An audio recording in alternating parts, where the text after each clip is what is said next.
Hello everyone, आज की इस वीडियो में हम करेंगे class 5th English NCERT Marigold की यूनिट 1 का चैप्टर 2 जिसका नाम है wonderful waste. Waste can be quite useful, find out for yourself from this story.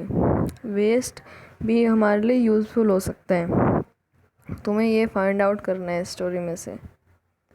Once the Maharaja of Travancore ordered a grand dinner in his palace. एक बार महाराजा त्रवंदकौर के महाराजा ने एक ऑर्डर दिया कि उसके पैलेस में एक बड़ा डिनर रखा जाए। In the afternoon before the dinner the maharaja entered the kitchen to survey the dishes that had been prepare for the feast. और जब दोपहर में डिनर से पहले राजा किचन में आया डिशेस का सर्वे करने जो कि उस डिनर के लिए बनाई गई थी। What are you going to do with those vegetable scraps? तुम इन जो वेजिटेबल के छिलकों के साथ तुम क्या करोगे? He asked the cook. Cook को कहा। तो फिर क्या हुआ? Pointing to the basket of scrap near the cook, उसने कुक के पास जो रखी हुई थी सब्जियों के छिलकों की बास्केट की ओर इशारा करते हुए कहा। तो कुक ने रिप्लाई किया, the cook replied, they are waste, we will throw them away.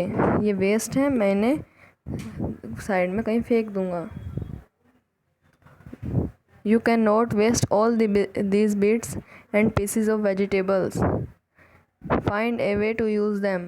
The Maharaja commanded sternly and walked away. महाराजा ने कहा कि तुम इन्हें वेस्ट नहीं कर सकते, तुम्हें एक तरीका ढूंढना होगा कि तुम इनका यूज़ कर पाओ।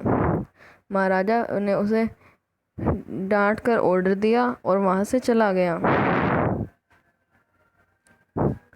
The cook was in fix and kept staring at the vegetable stack for some time. और कुक वहीं खड़ा रहा और उनको घूरता रहा सब्जियों के छिलकों को कुछ समय के लिए। Suddenly, an idea flashed across in his mind. एक आइडिया उसके दिमाग में आया। He took all the vegetable bits, washed them and cleaned them well. उसने उन सारे वेजिटेबल के छिलकों को धोया और उनको साफ करा। Then he cut them into long strips, और फिर उसने लंबी लंबी स्ट्रिप्स में काट दिया। He put them in a huge pot. उसने उन्हें एक ह्यूज पोट में डाला and placed it on the fire to cook, और उसे कुक करने के लिए आग के ऊपर रख दिया पोट में।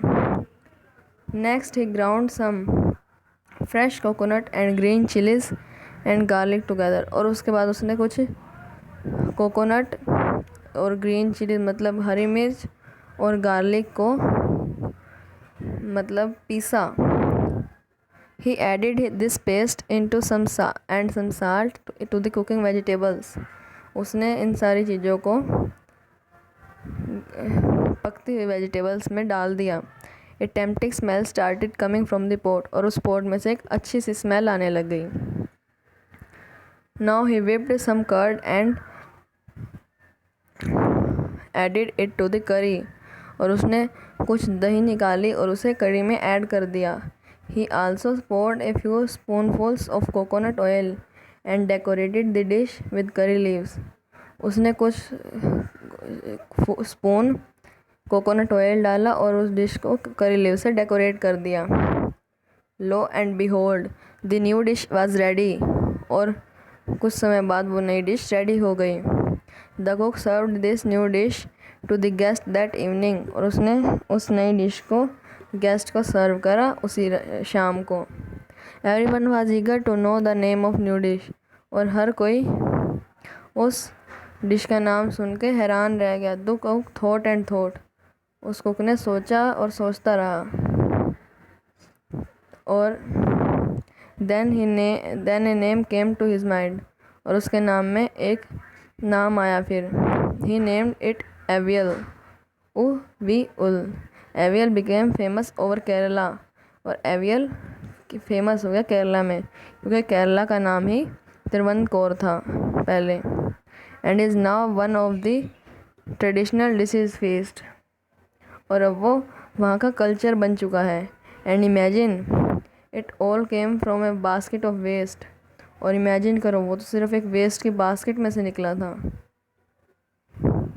तो इस चैप्टर में हमें सिखाया कि कुछ भी चीज़ वेस्ट होती है ना, वो उसको हम दोबारा रीयूज़ कर सकते हैं, हमें किसी भी चीज़ को फेंकना नहीं चाहिए।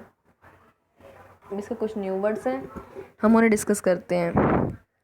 यहाँ पे न्यू वर्ड्स की जगह न्यू फ्रेजेस हैं। In a fix a situation hard to escape from, और उस जगह में से ऐसी सिचुएशन जिसमें से निकलना मुश्किल हो। Flash across the mind suddenly think of, मतलब सोचना ध्यान से। Lo and behold look what a surprise, देखो एक surprise. Traditional feast hearty meal for many guest serve on a special occasion, एक पसंद किया जाने वाला मील जो कई गेस्ट को सर्व किया जाता है किसी स्पेशल ओकेजन पे। तो ये चैप्टर हमारा फिनिश हो गया, इसके न्यू वर्ड्स भी हमने कर लिए। ये यूनिट भी हमारी फिनिश होती है। नेक्स्ट यूनिट हम अपनी नेक्स्ट वीडियो में करेंगे। अगर आपको ये वीडियो अच्छी लगे तो इसे लाइक करें, चैनल को सब्सक्राइब करें, वीडियो को शेयर करें। Thank you for watching this video and good bye.